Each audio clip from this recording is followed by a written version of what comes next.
Hopefully it'll save. So there we go. All right. So I want to welcome everyone to class here. We've got someone face to face and people joining us virtually. Some people are going to be joining us asynchronously. But this class is entitled Field Mapping. I'll kind of go through this announcement in a little bit. I just want to make sure we have access to all the resources. But it's called Field Mapping. And you heard me talking to Ahmed before about what we're going to do in this class. Wednesday and Thursday, we're going to get out in the quote unquote field, but some of the neat things that we can do since we're connected to the cloud, people like David or Rosa, whoever else is connected to us asynchronously can, or from a distance can actually go in GPS units and we can connect to them instantaneously as long as we have all the right permissions set up. And so that will kind of be a piecemeal process. The one thing about this class that I want to say is that it's a survey, meaning we're going to cover a lot of different software technologies, and our goal is for you to kind of dive, be exposed to all of them, but dive deep into those technologies that you think are going to be interesting to you, or something that you want to do, or something that you want to take off on, or whatever you want to do here. And we're going to talk about some of these technologies. Some of these are going to be web-based browser. Some of these are going to be specifically phone apps. Some of these will be kind of like a combination of two, like Survey 123. I'm kind of old school, so I like working with my computer. I don't want to go and create a survey that I'm going to collect in the field using my phone. And so I'll collect it online, I'll develop it online and then access it on my phone when I go out in the field and start collecting actual data themselves. So this is a relatively new class. This is what we call cross-listed. So we've got some undergraduates in this class and some graduates in this class here, where we develop spatial data, drone, phone, data sitting in tables right here. But our main goal is how do we go and create geospatial data? Okay, and the most expensive part of any GIS enterprise is the creation and collection of data, because at some point in time, someone's actually going to have to make it themselves. The day and age where we can go and download data off the internet is great, but us contributing to larger field of GIS, I think, is going to be important, especially if we want to collect things like building outlines or sidewalks on NCCU. No one is sitting out there in the Googleverse who has that ready to go updated. So across all of our classes, and we've taught a field mapping class that Ahmed, who's sitting here, has taken, we know the time, pain, and energy that it goes through to create building footprints and everything else. We just do it for campus, but when I worked for the military, we would do this for like hundreds of buildings around military bases, and it took a really long time. So this class, it's going to be a 10-day class in which we focus on hand skills. During the second week of class, you're going to expound on some of the technologies to focus on a real-world application. So we're going to meet face-to-face. We're going to meet here this Monday through Friday, and then next week, you're going to work on your own on a project, and the project will be presented from 9 to 12 on next Friday. And so Monday, you can meet with us face-to-face, meet with us online, set up a meeting and say, this is what I want to do. And then that's all you do next week is work on it. So it's pretty straightforward, where we kind of expose you to these different technologies. Each week we're going to have each day we're going to have one exercise. So we've got 5 in-class meetings, 5 exercises worth 50 points. The final is worth 50 points, so you get 100 points. So it's pretty straightforward, kind of like our drone class where everything added up to 100. And so as you can imagine, the project is kind of the biggest contributor to this class. We want to be the major focus of it. And our goal is we want you to be better than us at something related to this class. I taught, or I wouldn't even use the word teach, but I mentored a drone class last semester where people took some really deep dives into inspections, AI, ML, some really neat things that were really above and beyond my scope of understanding. We use a software package called Drone to Map. And then we had 3D applications that we created, which were really neat, which are done by trial and, a lot of things by trial and error. And we're going to cover that on Wednesday, where we're going to go out and fly the drone. David, he's not going to be around to fly the drone, but he can come back next week and fly it if he wants. But we're also going to post all of the imagery that we collect to a Google Drive or OneDrive so that you can download it and process it yourself. So, I want to make sure this is available to people who meet asynchronously, asynchronously, or whatever, just so we can get exposed to this as well. Today, we're going to work on, and once I'm done with my spiel here, we are going to make sure everyone can access ArcGIS Online, story maps, training. It's going to be one login, and then after that, you should be able to log into everything. So we start working with field apps later on our phone. It's going to be the same exact login. And typically with all these applications like Experience Builder, Survey 123, Quick Capture, Field Maps, you only need to sign in once, and then after that you're set. But you need to sign into that particular application. So if you signed into ArcGIS Pro a long time ago and forgot how to do it, well, we're going to have to sign in again. We're going to have to learn how to sign in again. So the first part of class is we're going to be doing that. So those of you joining us online, or those of you joining us or watching this later, just make sure you're able to install it. Make sure you're able to access everything as well. So this is going to be a short, intense class, 5 comprehensive assignments and a project. All the assignments will be due next Friday at 1:00 p.m. Or 9:00 p.m., the beginning of the last class, because our grades are actually due like that afternoon. So it's not like we have like a couple of days to do the grades. So we have to turn around and do the grades. Turn in everything, do a great job. We've had really good success. We've seen some really, really good projects. We've seen some not really good projects, and those have brought students' grades down. But for the most part, we've really seen some good work on all of these. We got the syllabus with the due dates here. And so if you click on syllabus under the modules, you see everything that's due.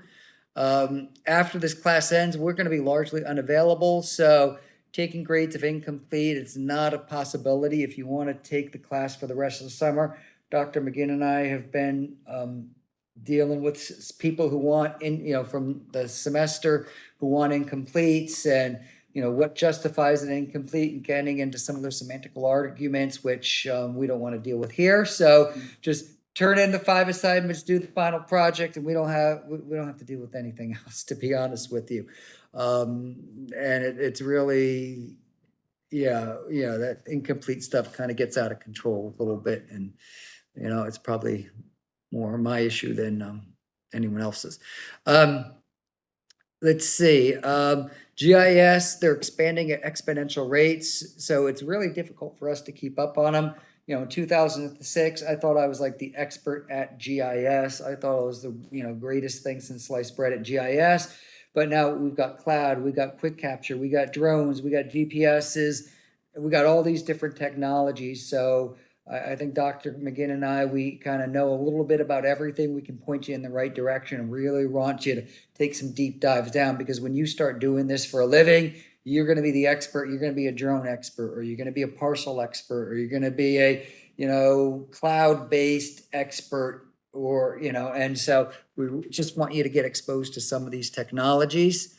So we want you to learn or build upon existing technologies to facilitate data-driven decision-making. A couple other things here. Grad students who registered for this graduate class but took it as an undergrad don't need to attend. So if you're looking at this asynchronously, if you took the 4950, you are more than free to take the grade that you earned in the last time you took it. Now, if you got a B and want to get an A, well, you'll have to retake it. Also, Dr. McGinn and I had enough to cover $1,300 per student. That should be about the cost of this class, right? It's about that, something like that. I'm dealing with scholarships and sponsored programs. They're yelling at me about David and everyone else because I guess, someone else covered his bill and all this stuff. So about half of them have come back to me, saying, hey, it didn't, this student's bill isn't $1,300. And I just said, well, just give them a credit. I don't care. This is what we have. And I guess they don't want I don't know what they want, but that's another issue. But if you do have a bill, obviously I covered those students who are registered as of last week. So, if you were registered last week, I covered your bill. If you registered in the last couple days, then I can cover your bill because, well, I didn't know you were here, so. Also, if you drop the class after the ad drop deadline, which is in 2 days from now, costs will be passed on to you because obviously for our reporting, we can't pay for classes you don't you don't take and complete. And as graduate advisor and as Dr. McGinnis and the undergraduate advisor, we get into sticky situations with funding classes, funding students, and funding things which aren't seen to fruition, which is a bad reflection on the grants, as well as School of Graduate Studies when they're funding when we're funding things that are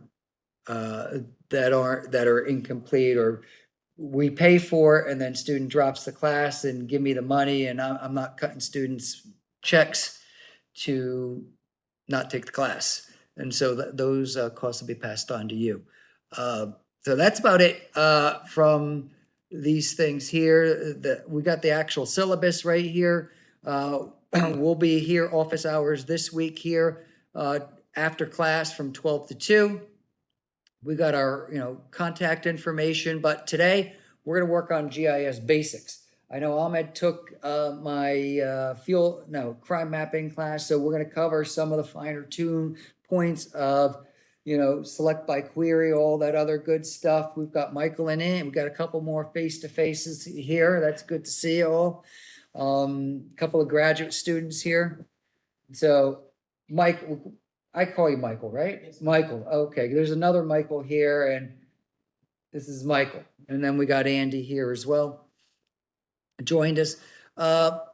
Exercise 2 tomorrow. We're going to be making maps from data sitting on Google Drive. So if you see interesting data sitting in tabular format, I'm starting to popularize the word geopotential, meaning it's in tabular format, but it's got identifiers like addresses, lat longs, counties, zip codes, or whatever that we can turn to GIS format. We've got, we can turn those into maps. Wednesday, we're going to do a class called Drone to Map Basics through the Esri training portal. So we want to make sure we have access to Esri training, and I've got a link to everything that we'll want access to there. But we're gonna go fly drones. We're gonna put the data that we fly out in the courtyard there. During our drone mapping class, we went and did the parking lot. We went and did the Dr. Shepard statue. We went and did a lot of different things. We did parking lots at different times of day, so we could integrate those into some AI, ML, artificial intelligence, machine learning technologies, so we could go and count the number of cars, which I thought was pretty neat. And then number 5, we're going to look at doing story maps. And so to me, I've really been pushing the story map, which are basically interactive web pages in which you can insert media, movies, text, as well as the maps that we create in ArcGIS Online. ArcGIS Online is basically an online platform that simulates our desktop software. I always push the online, the desktop software because it's much more powerful than the online software, but I've kind of given up that fight in terms of focusing on the desktop software, but you need to be proficient in it. But we make maps, we publish those straight to online that can be accessed in any way, shape, and form. And so what we're going to do here is I've created a group that everyone in class is part of called Geography 4950, which is the undergraduate component of it. And so starting on Wednesday and Thursday and Friday, you're going to be able to see some of the data that we've collected as part of this. I think it's called landmarks. And so when we go to that black plus sign, instead of you downloading data that I've got sitting on a flash drive that I'm going to find in my dryer at some point in time or on my hard drive, we've started to place these data on the cloud. Like I alluded to before, there's a lot of issues related to making sure that people have access to it. And I've given Michael and Ahmed and Andy and Rosa and David all the proper permissions so they can access those. But once you get those things in line, it's extremely, extremely powerful. In addition, we've got a couple of neat kind of display applications, something called Experience Builder or Web Experience Builder. We have ArcGIS Online, we have app builders, web apps, web maps that you can edit, web apps that you can't. And so we're going to kind of cover those. And then we've got some examples that I'll talk about here with some examples here in the beginning of the modules for some of the access that some of the things that we have access to. Class attendance, just make sure you show up or you view. If you're attending synchronously or asynchronously, Dr. McGinn and I will just check for your data last access. There's also analytics to see how often you show up, but we've never really had a problem with that with this class, just because it's quick, it's done, and it's over and done with. So by next Friday, a week from Friday, everything will be done, everything will be submitted, and all the grades will be submitted as well, and we'll have 3 credits off your plate, and kind of we help pay for a good part of it. So the other things we got here, if we click on modules, we've got all the modules, and we've listed everything: day 1, day 2, day 3, day 4, day 5, and then day 8, where we do a summary, and then we have our WebEx links, and then the project presentations here. So we've got everything sitting right here, right now, ready to go here. So what I've got here under pertinent links is links to the pertinent software. Like I said, this class is going to largely be a survey where we're going to expose you to some of these different technologies and phone applications. So software links, these are all the software links that we're working with here. Like I said before, in 2006, I thought I was really good at GIS, but I wasn't. This stuff didn't exist in 2006. So all the cloud, and so it's all the quick capture and the GPS and everything else. In addition, we've got phone apps here, and so we've got things called Field Maps, Survey 123, Quick Capture. There's something called Geode, which we're going to use to connect to our high precision GPS unit. And so I would always love a neat project where we go out and GPS using our phone, and then go out and GPS using our phone apps and see actually how different they are. And then DJI Go. DJI is the company that makes our drone. We're going to be working with a Mavic 2. We also have something called a Skydio, but I think in general, people like working with the Mavic 2 as opposed to the Skydio. So we're going to be working with that. So these are all things that I want installed at some point in time in the near future with what we're doing here. But for the next little bit here, I want to make sure we're able to access all of these software packages. And then at about 10 o'clock, we'll start doing a quick lecture on GIS. I've got a bunch of slides right here. And then when we're done with that lecture here, what we're going to do is we'll just do a hands-on kind of quick jump into, we got some COVID data. Let's make sure you're able to open up the desktop software, and we kind of call it the day at about, I don't know, 11:15, 11:30 or so, and kind of let you go out on your own here. But first couple things here, I want to make sure we're able to access everything here within the links, and then make sure we're able to access everything within the links, and then we should kind of start on our lecture right here. But if I have my links to my GIS software, I can right mouse click and go to links. It says I put it on my Google Drive just because I want to make sure we have access to everything right here. And then I've got a link to all of these things. These are what we call executables. So they'll be installed on your laptop computer. Andy and Michael, can you install anything on your computer, or is it like password protected and all that other stuff? Okay, so you can install everything. And all of you joining us online, I've got a couple of applications here. I've got something called WebODM. This is called Web Online Drone Manager. It's open source, which basically means that anyone can use it, but there's going to be some trade-offs to that. We have something here called Pix4D Mapper. And basically, you download these things and you run it on your own computer. I sometimes get concerned or whatever about the new generation of students where you just click a little app and it bippity boppity boo installs and there it is. We don't have to worry about it. But these things need to be installed on your actual computer here. We have ArcGIS 3.0. There's actually an ArcGIS 3.2. I like 3.0, but all the computers here have 3.2. And then we have software here called Drone to Map. What do you think that does? That's going to kind of put our drones to our maps. And Ahmed is going to be our resident expert on that. Basically, that is a lot of loading drone imagery into a program and then sitting there and twiddling your thumbs until it shows stuff or it doesn't show stuff. And it's kind of funny because we brought in 20, 30 images and take a couple hours to run. And then if some of the input parameters are incorrect, it'll really mess up your stuff. Or if you choose to bring in like old pictures of like, hey, I took a picture of myself, and it tries to geo-rectify it.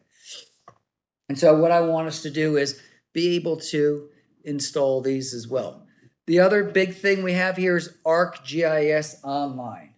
Okay, so we click, it's just basically arcgis.com. All you do is arcgis.com and you click sign in.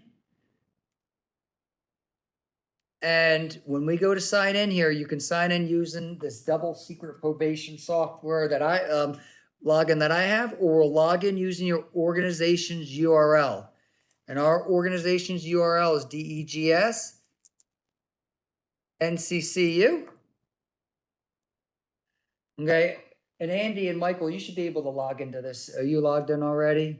Okay, I'm kind of logging in here for Rosa and David and then some of the other people that we're recording it for. So that's what basically our dedicated URL. So whenever you see anything related to DEGS NCCU, whether it's in story maps or web experience, it's basically means that's what you're logged into. So we're going to click continue. And then down at the bottom, you're going to see North Carolina Central University. And this is how you log into anything, whether it's on your phone, Survey 123, any of this other stuff that we're going to start looking at. This is how you log in. It's North Carolina Central University. And then you'll log in, and you can see up here, it already knows me right here. Then you'll log in, you're using your NCCU credentials. And so me and Dr. Rakesh, we worked hard with the AD, whatever that AD person is, IT, so that these things are connected to each other. So you don't have to memorize another username and password. And so life is really, really easy here. And so you can see up in the right here, Timothy Mulrooney at ad.nccu.edu. I can click on my organization and I can see all the people attached to my organization here. Members, all these things here. So I can see all the people right here. Now I'm going to sign out because I am a super administrator using another username and password. And so I'm going to click sign in. And so I'll sign in and I can see anyone and everyone when they log in. Okay, so I can look at my organization and I can click on members here, and through this I can access your licenses when you log in, take stuff away, give you credits. And so I can see Amy, I can see David right here logged in today. There's a little bit, you can see May, London, Stephen, Juan, who's taken this class, Cambria, who's at University of Utah, still using our stuff right here. I can see Michael here, logged in right here. The other Michaels, Dr. Rakesh and everyone else here. But so we can see, I can see people who logged in here. I can make you administrators right here. So I can see I'm an administrator, Dr. Moisey is an administrator, Dr. Rakesh is here. And here I can change these. So if I want to give you licenses or take away licenses or add you to groups, I can do that. And just for the heck of it right here, I'll click on Michael right here. I can see all the stuff that Michael has. And so Michael has this is all of his content. He's created a story map. I can see a couple of story maps that you've created here. I think you created one for my class, right? So I can see all the content that he has right here. I can see Andy, I can type in the word Andy. And then I can see all the content that Andy has. And so he's got 19. You're an admin? Oh, okay. All right. How do you label like that? Oh, no. Okay. But I can delete them, disable Esri access. I can view groups. And so if I click on view groups, he should be added to a bunch of groups right here. Code, this is some of the projects that we're working on, but you can see that he's been added to Geography 4950, which is which I own, which is going to be part of this class right here. Because a lot of times you go and add content and it says go to my groups, you got tons and tons of content that you can go to here. And so you can see all the kind of community information portal teams and some of the things that are part of our project. I don't mean to pick on him here at all, but you know what I mean. So you can see here is featured groups, content here. I don't know if I'm looking at Andy's content or just mine. Okay. All right, this is my content right here. And so you can see I've got Landmark Summer 2024. This, we'll be looking at this on Wednesday. So you can add to content. So if we go out GPSing, you know, we've seen stuff from Colorado, down in Lumberton, you know, up in northern Durham County where people are looking at it. And then my organization, Living Atlases. There's a lot here, you know, and so for any one person to kind of know it or work with it or whatever here. Now we've got different licenses. So we've got Urban Suite, Business Analyst, Community Analyst. Most of the people taking this class, I've tried to give you everything, anything and everything. We have something called Drone to Map Standard, and then we have Drone to Map Advanced, so you can make 3D. I only had enough money for 5 Drone to Map Advanced. So during our drone class, we kind of move these around to different people or whatever there. But you can see the login for these as well. I can see analytics. And so I can see, these are our credits. Basically, credit is code for money. And so when we want to run like drone to map, we want to store imagery, we want to run geoprocessing applications like drive time, network. What are some other things that use credits? Geocode. Yeah, definitely geocode. Oh yeah, geocode. They take up credits. Back when I thought I was smart. I used to make my own geocoders. Esri has figured out ways so that you can't make your own geocoders. Make your own geocoders. But North Carolina One Map, which is kind of the parent organization for the North Carolina Geographic Information Coordinating Council, they run kind of GIS in the state of North Carolina. They created their own geocoder. We played with that a little bit in crime mapping class. It's still not very good. But Esri has their own, geocoder. So you can see all the licenses out here. We've got aviation, airports. So if there's anything in here that you want, you could talk to me, or I guess talk to Andy since he's an administrator. So I must have made him an admin for some reason or another, but you can see all the licenses out there. So like I said before, there are people that kind of just live in maritime or image analysts or defense mapping. So, expecting people to be an expert in everything is really, it's a tall order. Settings, members, like I saw before, these are all the people. City of Oxford, I've kind of given them a license because we've had some students do some internships with them. And so we have a working relationship with them and they seem pretty happy. And we're pretty happy. So future work here. And so we can see, who, we can see everyone who's been added and whatever else. We got different groups that we work with. We got notebooks, scenes. One of the things that we can start to do here is we can click on map here. You can start making your own maps online. This is still, for me, I'm still a little bit unskilled in this because I want to work with the GIS software, but I can go and add data, browse for layers, and I can start, looking for stuff. I can add data from files, which typically are zip files, but I can browse for layers right here and I can click on some of my existing content here. So you can see, oh, here's my exercise 5 from crime mapping class that I popped online right here. This is a service that I created. These are some of the services that I've created. Exercise 4. North Carolina State Plains.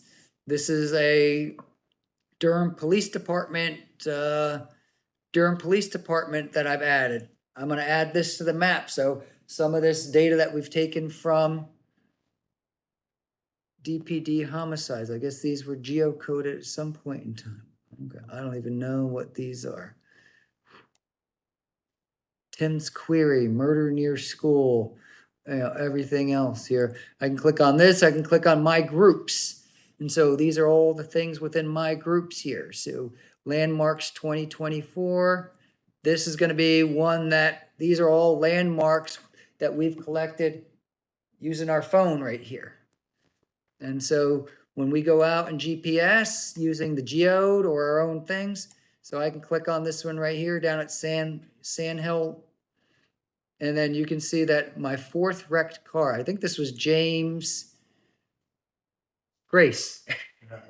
And so we went and collected, landmarks. So you can see his fourth wrecked car where we go out, GPS, take pictures, so we can geotag these pictures and talk about, and you have to go and describe it. So, and we can look at things like the vertical accuracy, the speed at which we were going, and some of the attributes that can be collected, taken directly from your phone or your GPS unit or whatever else. So I think we took some here. I think this is some of Dr. McGinn's stuff here. Yeah. Yep. So some of them that we took last summer, the summer before, or some of them I took at my house there. Yeah, it's me sitting right there. All right, so, but these are all sitting there in the cloud that we took last year before that we're gonna complement and add to. And so this is in what we call maps. And so as long as you're logged in, you have the right access to these, we can do these. We can access these. A couple other things here that we're looking at. These are gonna be some of the software applications we're looking at. Drone to map, this is so you can download it. This is some drone imagery. WebODM, Survey 123 is another application that, what do you think it is? We can go and collect surveys, because when you're out in the field, and once again, Survey 123, it's got a sign in. And so I've signed in here. I can go create a new survey. What are things that you want to collect when you make a survey? What are things that you would survey? Like telephone poles. Okay, that's one that we worked with when I worked with the military. What's information about a telephone pole that you want? The condition of it. Okay, I might have a serial number of it, a picture of it, or whatever else. And so it'll be geotagged with location, because you're going to be sitting there taking a picture of it right there that we can bring in. So you can see a number of things, number of surveys that I have control of or I've collected from before. These are some water quality surveys that we're collecting as well. So we can go collect a brand new survey. We can create blank surveys, tons of things that you can collect, voice recordings, pictures, anything and everything that you can think of is there, ready to go, that we can collect. In addition, all the data formats. So remember, we talk about nominal, single precision, doubles, floats, all that other stuff right there. If you're collecting information about bedrooms and bathrooms for a house, well, the bathrooms, you want a decimal point, but the bedrooms, you better not have a decimal point, because you can't have 4.5, because someone might be silly enough to go type in 5.3 bedrooms or whatever, and that's not an acceptable amount. Or they might put the letter A or something in there where we're looking for numbers. And so when we start to create these surveys, and we'll talk a little bit more about these Wednesday, is that single line text, sliders, websites. We do these things all the time. So you've got a lot of capabilities to really dictate what types of numbers can be input or whatever. And so these are all the input parameters that we have. We've got images that we can upload, signatures, groups. Think about, you're polling for, say, political science or something like that, and you go speaking to people. You got all the information here that you don't need to put on here, but you can put onto a geo-enabled tablet. And those things look really, really slick. Really slick as well. So we've got surveys right here. This is survey 123. Sarah, she's one of our graduate students, was one of our graduate students doing her PhD over at ECU. She's still on the payroll. Yeah, she should still be on the payroll a little bit. But she is really good with survey 123. And I think Dr. McGinn and I are at a point in time where we're not vain enough to think we're the experts at everything. So we can kind of point to you, to the experts. We got a drone to map person who's good. We've got a cloud person sitting right here in Andy who doing programming, Python, metadata, all this other good stuff. So, we're at a point in time where we know what we're good at and what we're not. We have something called quick capture. I haven't really used that too often. We've got story maps, experience builder. We're going to show just a couple examples of these because these days there's a big push for analytics and metrics. We really want to facilitate data-driven decision-making here. And so this is a really neat story map that was created in our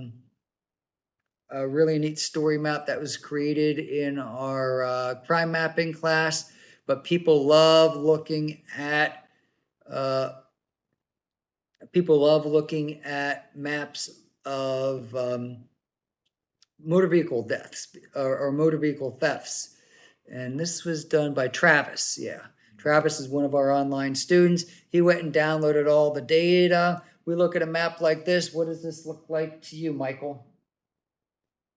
There's a bunch of dots, right? Like I can't make sense of it either. And so we can go through, run some queries. It looks like Travis was just looking at the city of Charlotte right there. And so we made some hotspot maps of motor vehicle thefts and hotspots and cold spots, how these things have changed. So we're looking at like crime mapping, data development, geostatistics. This is like 3 classes in one right here that he's covered. And having some of these sliders. Because people who make lots more money than us, who can't even spell GIS, they love looking at stuff like this. They don't care about looking at all the dots, but they want to look at how is, crime changed. These are things that are really neat. But this isn't a story map, and we can go and make these story maps ourselves. These are just web pages in which we've kind of insert a couple of maps right here, living, breathing maps that were created in ArcGIS Online. And then we inserted a little video, some media as well, and made it look pretty. This is what people want to look at these days. People don't want to look at big PDF documents, even though Dr. McGinn and I are judged by peer-reviewed research papers and all this other kind of probably antiquated garbage, but people like looking at this. This is going to get a lot more view than my PhD dissertation, which has only gotten like 2,500 views in the last 1,500 years. And probably half of them are like me and my mom, Yeah, you can log in. And I always want to download it and, whenever I put together a new project or whatever. But these things are going to get a lot more views, and we can collect information about these. So if you get deep enough into ArcGIS Online, and Andy did some neat Python where you can extract out the page views and what it's not called page views. It's called something different, right? I think it's number access. Yeah, access number or something like that. Another neat thing I'll show here is Experience Builder, which is really neat. This is a redlining example that we did in a project with UNC Asheville.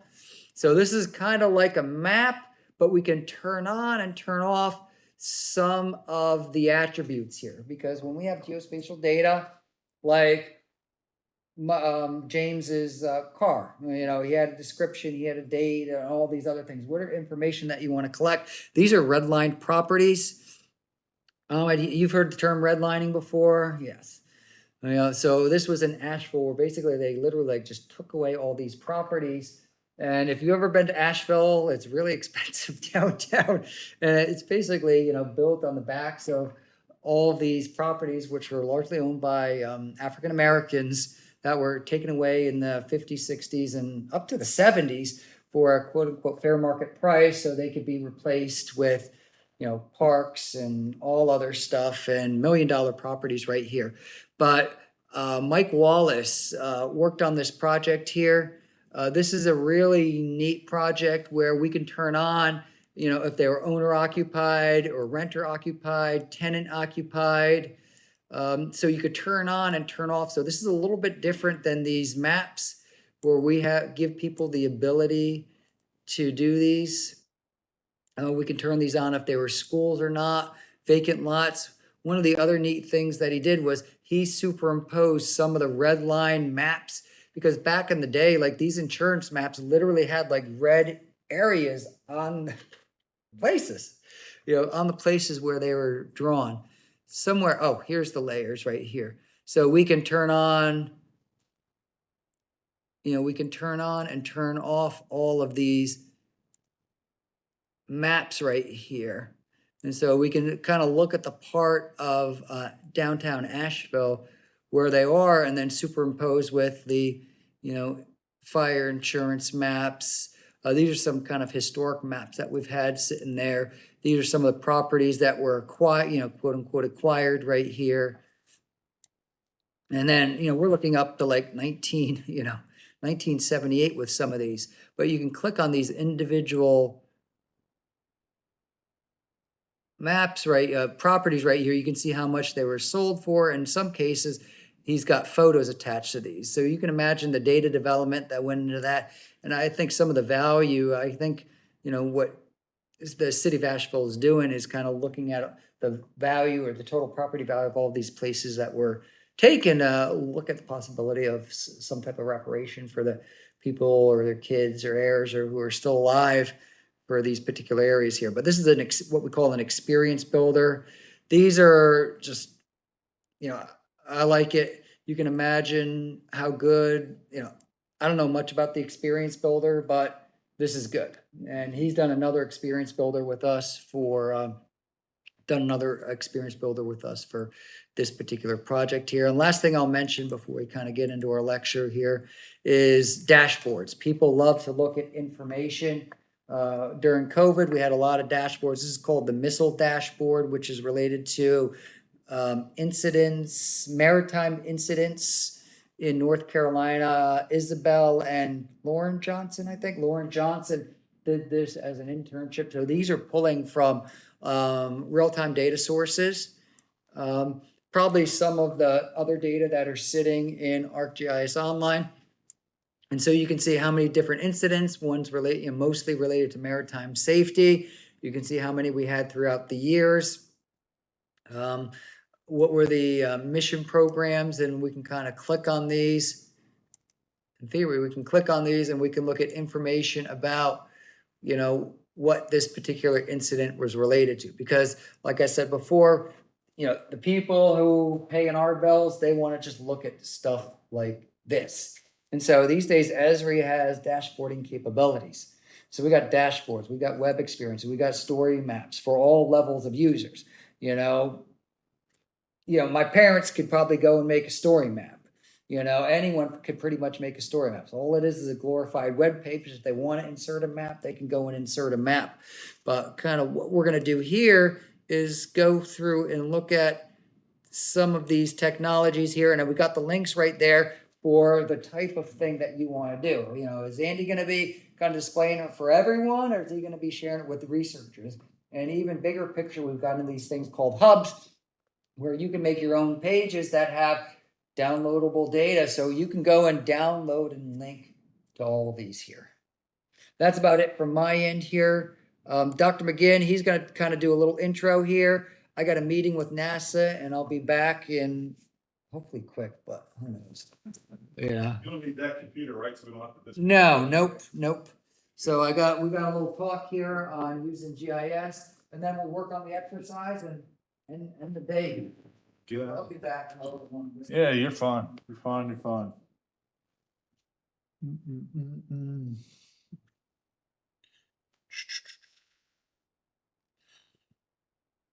Oh, if he still has it open on here.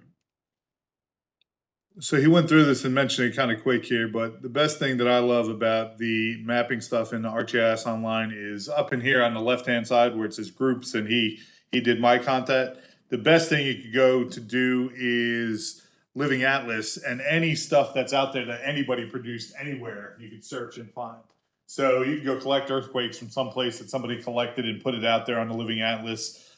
We did some projects with folks in Texas that were doing voting, mapping, voting turnout stuff. And instead of collecting all the data, somebody already collected all the data and it was put out there on ArcGIS Online in the Living Atlas stuff. So you could search those letters. When you stick to your content and your organization, obviously that's just going to be your stuff. But if we went out here anywhere in the world and did like Texas elections or something like that, you'll see all the stuff that anybody may have created out there, right? That stuff that we don't even have to worry about. Here's elections precincts in this certain county in Texas, or commissioners precincts in Texas. Stuff, anything that you wanted to do. So that's the best thing about using the ArcGIS Online. It's like Dr. Maroney said, it's a little funky. It's a lot easier to use the desktop software stuff.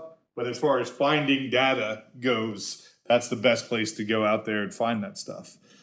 So most of you guys obviously have taken the GIS class. You wouldn't be in here if you didn't take a GIS class already. So this is just using this data to kind of get to, or an intro to the GIS and using maps to get to where we're at, right? So as we know, a GIS system, this is computer software, the hardware, the data, and all that stuff. When Dr. Maroney and I were first starting out, it was called ArcView, and it was 2.1 was the first version that we used, and it was super basic stuff. As he mentioned before, the way this has come about is ridiculous.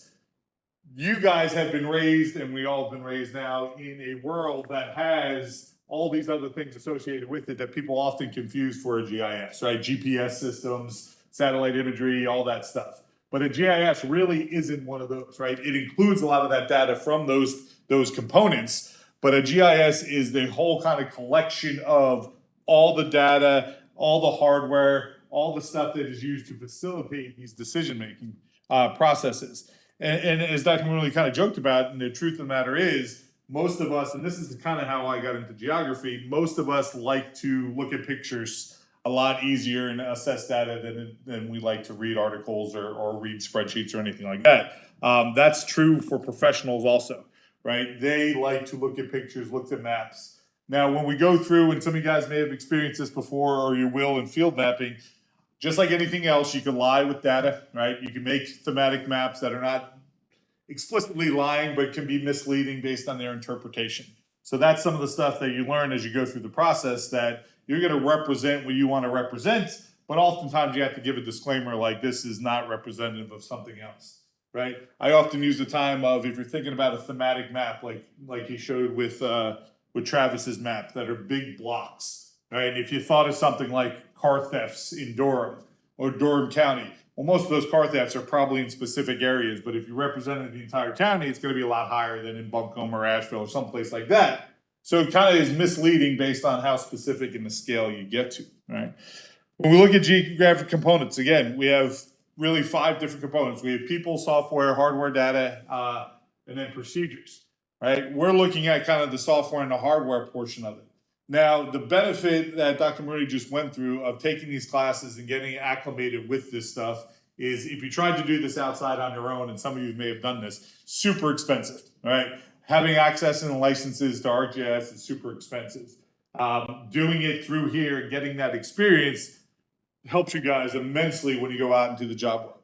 The other thing that does is allows you to get acclimated with all those different aspects that weren't even available when we first started with GIS, right? I am not even close to the expert that Dr. Maroney is in this. I understand how to download data, display data, use maps, and do the basic analysis of stuff. But all those other extensions on there are cool analysis that anybody can do. Historically, you were a specialty at that. Historically, you went and got a job, and that's what you did, right? And we have people in all different fields doing a lot of this stuff. So it is the tool that we try to teach that you guys can use to enhance whatever job you're going into, right? Like I said, you guys have probably heard, we have grad students. Richard, who graduated, I don't even know how many years ago, works for Lowe's Home Improvement doing site locations, right? Based on market analysis and all this stuff. Walmart and all these big corporations employ people to do the spatial analysis, right? The elections field and all the political side of things. That's what my kind of expertise is in. Employ people to do the spatial analysis of what's going on in voting turnout and where to locate stuff. So every field really has a component to it, right? And just like anything else, the data, your results are only as good as the data you have. Now, a lot of times we're doing an analysis of data that is existing already. What this class is going to try to get to in this short amount of time is you guys doing some sort of data collection, whether it be with the drone or the survey tools or all that stuff. Now, again, this has gotten so much easier as technology has evolved, right? Again, most of you guys have been raised with your cell phone that has the location enabled if you want to locate it and you can see where you're at. Most of you guys have used Google Maps or Apple Maps to get to places, right? That's all based on GIS. Most of you guys have checked in on social media, on Snapchat or on Instagram that's using GIS and spatial data, right? In my day, we literally had to, print out the maps when you're driving to spring break and follow the directions line by line. It didn't tell you on the map on the screen to turn right or left.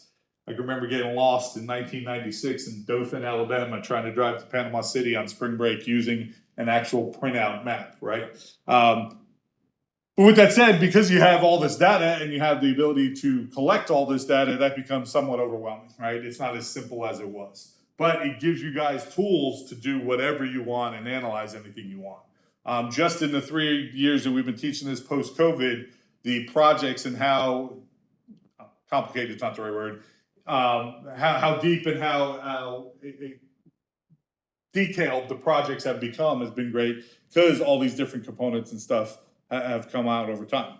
Now, with that said, bad data in means bad results out, right? You guys can manipulate information sometimes purposefully based on the data that you're using, based on the data you're picking and choosing. And we want to be careful when we're doing projects, and my master's students want to be careful when you're doing your project or your thesis that you're not drawing huge inferences based on the limited amount of data that you're collecting or using when you're putting that stuff in, right? So then it comes to the skill set. You guys having the skill set from separates you as an employee option in a lot of fields, right? You're going into those fields and saying, okay, this is what I want to do, whatever those fields are. And I also have all these skill sets, meaning this tool is the most important thing. Because anybody can graduate and go and say they want to be in business. Well, what's business do without understanding stuff, right? So we're to the point now that even our graduate to school in business over there has a real estate concentration, and they want those real estate concentration students to take GIS because it makes sense, right? We've all used Zillow or seen Zillow or whatever. You map out property prices, just like Dr. Maroon was looking at with the redlining. So being a real estate agent, you have to have some spatial awareness of this stuff. And if you have that extra tool in your toolbox, that helps you with getting jobs and all those things, right?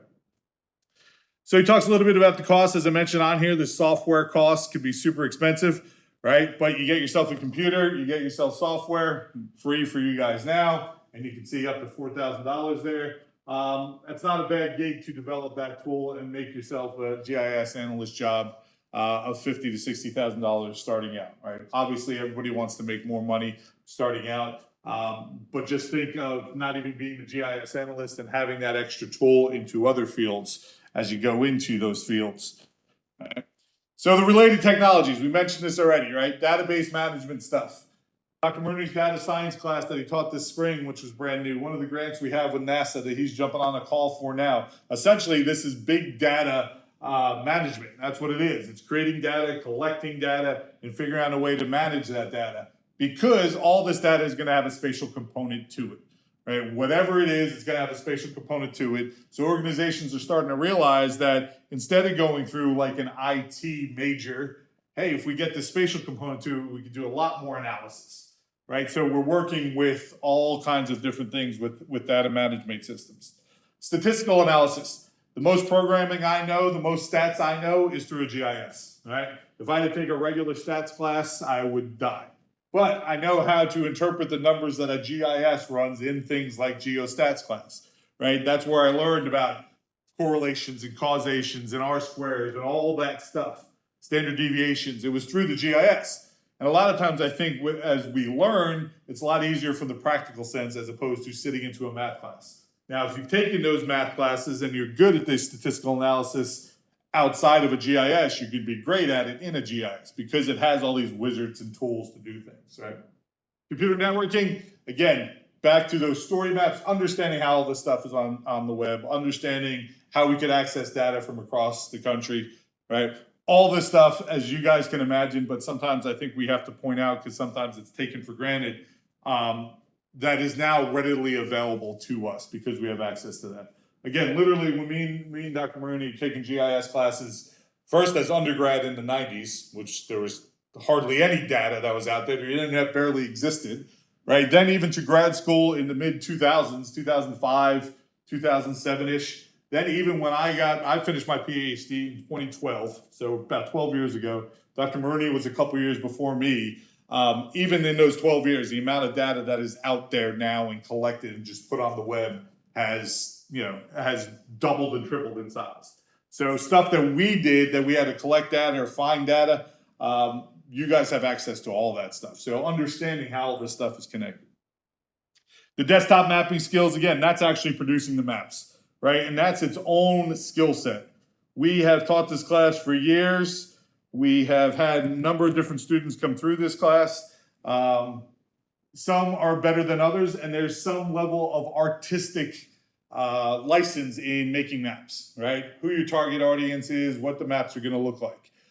There's things that we have come about that you have to be even socially conscious with, what color schemes you're using in maps. There's a whole psychology to desktop mapping systems and making maps, right? We produced a paper, our first paper we produced with, I'm totally blanking on her name, but we did food deserts. And she was obsessed. She was not a geographer, but she was obsessed with color schemes and how color schemes fit into the psychology of things, right? And a lot of this is subconscious, but it makes sense. If we're mapping something good, what color should we make the good stuff? Red? No, green, right? We associate green with good, red with bad. So if we're mapping something like college degrees and we put the darker red as the more degrees, that kind of thinks negatively. But if we map crime rates, you would assume that crime rates are darker red than green, right? So we have the psychology to the desktop mapping. And it's amazing at how many times when you get involved in looking at maps and analyzing maps, and some of you guys may have seen this just on the web when you're scrolling around or on social media, how bad maps can really screw up how a person understands that data, right? Because really the idea of desktop mapping systems and understanding how to make maps is to construe information to somebody else. So it's not the way you see it, it's to make sure that everybody else sees it and understands it the way it's supposed to be understood, right? And that's a whole nother, again, you could go down a whole rabbit hole. It was the old time cartography, right? We used to have cartography on the book, which was literally map making. It went into color theory. It was a lot related to artistic presentation of data. Now we all do that through desktop mapping, right? Remote sensing is probably the most common thing that comes about from a lot of the stuff. And again, the remote sensing aspect has just grown immensely because of things like drones and because of satellite imagery and because of data collection on your cell phone and all of that stuff, right? So remote sense data is just data that is collected without being in that location. Whether it's flying a drone over campus and you can even see the drone, but it's taking pictures from way above, right? Whether it's collecting GPS data with your cell phone or where it's collecting data of where people logged in on their IP address, right? All that stuff is remotely sensed. Oftentimes we only think of remotely sensed data as like satellite imagery provided by big government agencies. But anything that is collected, not being there, is remotely sensed data. Right? And that's a lot of times the stuff we do. Right? The GPS is, again, the global positioning system. So again, a lot of times we think of the real good GPSs actually connect to satellites, right? That is a true global positioning system. But GPS, we always cited GPS in your phone when you're checking into stuff, when you're using Google Maps. And a lot of times that's using cell towers and triangulation, right? And to figure out where you are. And it's pretty impressive how the technology has grown. If you guys ever use Waze or use Google Maps while you're driving and it has the traffic and it says it's gonna be red and stop right here. And amazingly, as your car gets right there, you slow down, right? And that's using all these triangulation of cell towers and the speed of the car going and the speed of your phone going to calculate that stuff. And that CAD, anybody ever used CAD back in the day? That's gone away a little bit. CAD stands for computer assisted drawing. essentially. Engineer plans, the way that you could think of the really, really basic CAD systems and map making, and really, I would say predates GIS, but that was kind of the foundation for GIS. So all that stuff is still kind of involved and encompassed in the GIS. So again, a lot of times we have folks that come over to our department in grad school or anything else that are from different fields that want that visualization and want that tool. Or they're really good at database management, and then it's easy to transition into the GIS. They're really good at statistical analysis, and then it's super easy in that, right? We've had art students that come over and do maps as artistic kind of elements because they understand the design principles. So it's super functional. One of the things that drew me to geography was that kind of interconnectedness of all these different fields and all. So all forms of geography have one common theme is, again, spatial extent. In my intro to geography class, as we go through, which is mostly non-majors, all we talk about is that everything has a spatial component to it. I don't care what it is, you can track it down. I've have folks do a spatial component project at the end of my class, and they can do the spatial characteristics of anything in the world.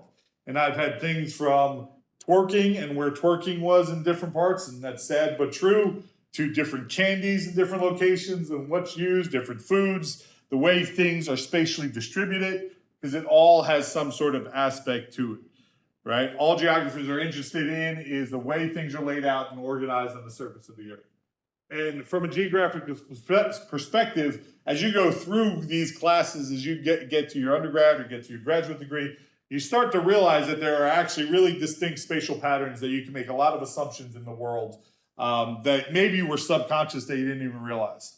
And I joke in my intro class all the time, there was an old Dave Chappelle stand-up, if you know the comedian, and he talks about how he looked out the window and he saw gun store, liquor store, gun store, and he realized he was in the hood, right? He was in, because he made a spatial association with this is what's located in these neighborhoods, right? When we look at different patterns of where grocery stores are located in very different neighborhoods that have demographic significance to those grocery stores. You're not going to find a Whole Foods in a low-income neighborhood, right? You're probably going to find more Food Lions and those types of things in low-income neighborhoods. So you have these different spatial components that pretty much everything has, right? Everything has something to do with that. So we look at maps like this, right? Frequency of damming, earthquakes shaking around the U.S. So this is obviously a gradual thematic map, but this is where I'm talking about that data is displayed, but it's not as specific or distinct, but it gives you the generalization, right? So we think in the Raleigh area, okay, we're at the low numbers of occurrences of damaging shaking, but that's not very specific, right? You see the general area here. This line may go right through Greensboro. Does that mean it's very distinct through that area versus this area right on the line? Probably not, right? So when you're displaying information this way, it gives you the big picture. It gives you what we call the 30,000 feet view, right? We see a bunch of earthquakes on the West Coast. You know, does that mean that up here in the Sierra Nevada mountains, right, there's limited earthquakes or limited shaking, and on one side there is, one side there's not? Yeah, but those lines are not as distinct. Right? You see Honolulu, you see San Juan, you see all these different places. So you can have a general understanding. Then you see kind of anomalous places that come up, that pop up in the middle of Western Tennessee and Northeast Missouri. And some of this stuff has changed over time. So this is the average over the past 10,000 years. It's interesting when you look at things like earthquakes and you map stuff out, all of a sudden there's more occurrences of earthquakes up here in Northeast Texas, right? If you looked at over the past 10 years, 20 years. And sometimes that is associated with the process of fracking. Right? If anybody knows what fracking is, they essentially take this oil sands out of the ground, they shoot water and a solution in it, they take the stuff out, but then there's a void underground, right? It's not associated with plate tectonics, but now all of a sudden there's some movement, right? So earthquakes are popping up in different places that didn't traditionally have earthquakes, right? What happened a month ago in New York City, right? Both me and Dr. Maroney are from New Jersey. So I live about here. Dr. Maroney grew up about here. My mom lives about here. And there was like a 4.7 magnitude earthquake up in Northeast where New York City was shaking. That was anomalous, right? That never occurred in my 25 years of living there. So you get these different occurrences. And again, maps can be spatially associated with those things. This is a better example of what I'm talking about, of kind of misleading data at the scale that it's at. So alcohol-related fatalities, DUI deaths per 100,000 people, right? So this is normalized for population. If you know anything about the United States, you know, super populated, nobody lives here, right? So we normalize the data, and that looks like there's a ton of alcohol-related deaths in Montana and Wyoming. But probably not the absolute number that is the same in Florida or New York, but per 100,000 people, that's a super high rate, right? Well, that draws a whole bunch of different inferences that come into place, right? DUI, speed limits in those places because they're more rural, all those things. I can almost bet you that the alcohol-related deaths in a place like South Carolina are probably focused in Columbia, Myrtle Beach, Charleston, right? Not in the middle of nowhere, South Carolina. So when you look at data at this scale, it tells you, okay, the normalized rates of DUI deaths, but it doesn't tell you very specifically where those things are at. If we get a little bit more specific and look at asthma in North Carolina, right? So we look at these asthma rates, age 0 to 14, again, per 100,000 people. You would see here, you can make some inferences that those brown areas have higher asthma rates. And you might say, well, that doesn't make much sense. Why are those asthma rates? Because that's not necessarily the most urban areas, right? Here's Raleigh, and here's Durham. So this is the most urbanized corridor. You would think that asthma rates would be associated with urbanization and poor air quality. But in this case, they seem to be up in fairly rural Northeast North Carolina, fairly rural Southeast North Carolina. And then you start to realize that, hey, maybe this is actually tied to, could be things like climate patterns, right? Wind patterns from this urban area to where the air quality is. It could be associated with healthcare access, right? These are a lot of poorer areas up in here, poorer areas down in here. So those asthma rates can be due to something along those lines. But again, it gets more specific at the county level, but still within these counties, it's still somewhat misleading, right? But it allows you to assess that data. And I think something like this is actually to the opposite that most people would think, right? If I just asked you, where's asthma going to be higher, in urban areas or rural areas, most of us would probably say urban areas, just because we think air quality, a lot of cars, all that stuff. But realistically, that's not what this map kind of shows. And this is something I think Dr. Murney produced when he was at Winston-Salem State, looking at some stuff here. So overdose rates, we've had students do some overdose rates, and again, displaying that information on maps. This was produced in the paper. I don't know which newspaper it was in, but the way that the data is produced allows people to assess. Both me and Dr. Murney live in Guilford County, so you see the heroin-related deaths and the fentanyl-related deaths in Guilford County. This does kind of reflect those urbanized areas. You have Wake County, Guilford County, Mecklenburg, and then up here in Buncombe County or in the Asheville area. Right? We've all seen maps of today's high temperatures, and we know that this isn't specific. Right? We know the way the information is displayed. The high temperature right along this line does not change from 89 to 80 necessarily. Right? So we know those things, but this gives you a generalization of where these weather patterns are and how these weather patterns are spread across the country. Then you see homicide rates in Greensboro. Again, this gets super specific, right? Way more specific than what we were looking at from a state or county level, because this has those actual incidences mapped on the map, just like you saw on those redlining maps. So this could then tell you, okay, we could probably draw some sort of associations with what's going on in these areas, with income, with crime rates, with those things associated with things like murders, right? So what's geography? City formerly known as Salisbury currently serves as the capital of Zimbabwe, right? This is the idea of they all have a common theme that evolved, like we said, some spatial extent. We all want to know what's going on in a specific area. And then when we know what's going on in a specific area, then we can kind of research these things a little bit more, right? So we see cancer rates in North Carolina. Dr. Murney has started working with Health Disparities, the Center in Health Disparities of mapping out all kinds of things, right? COVID is the prime example of why geography and GIS is so important, right? You saw COVID maps and how the spread of COVID around the globe happened. You drew so many inferences from that if you were a geographer, if you guys were in these fields, you would understand what was being displayed and why the patterns existed, right? You understand the interconnectedness of stuff and how stuff reacts to different things. So in this case, right, cancer rates in North Carolina, you see obviously the color scheme is important.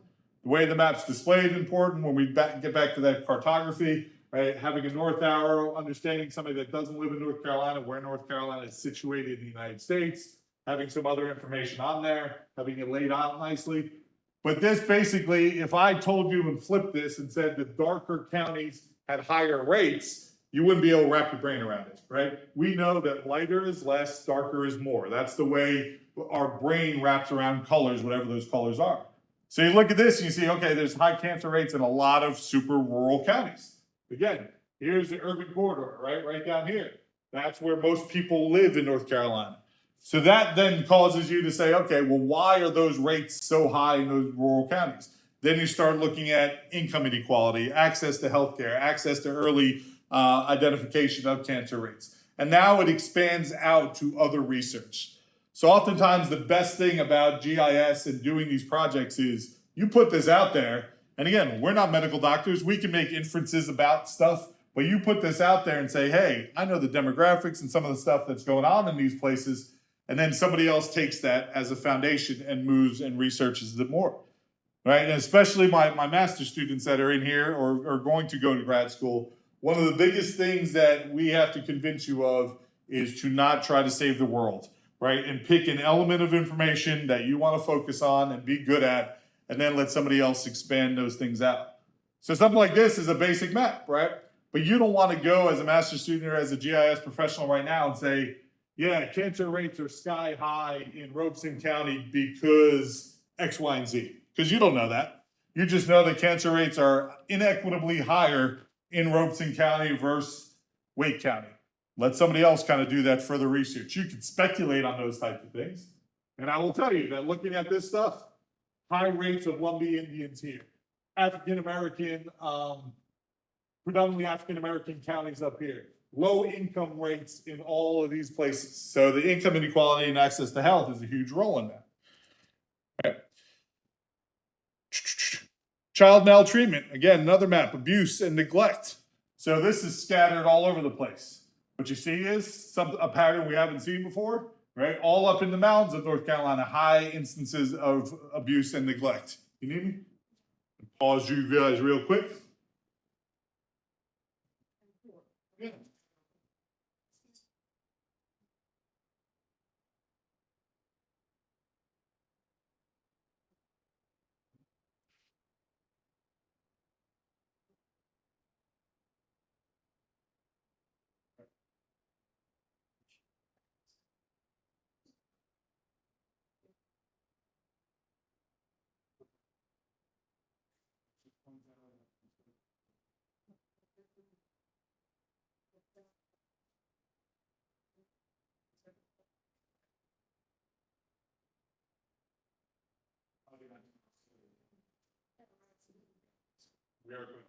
Yes, ma'am.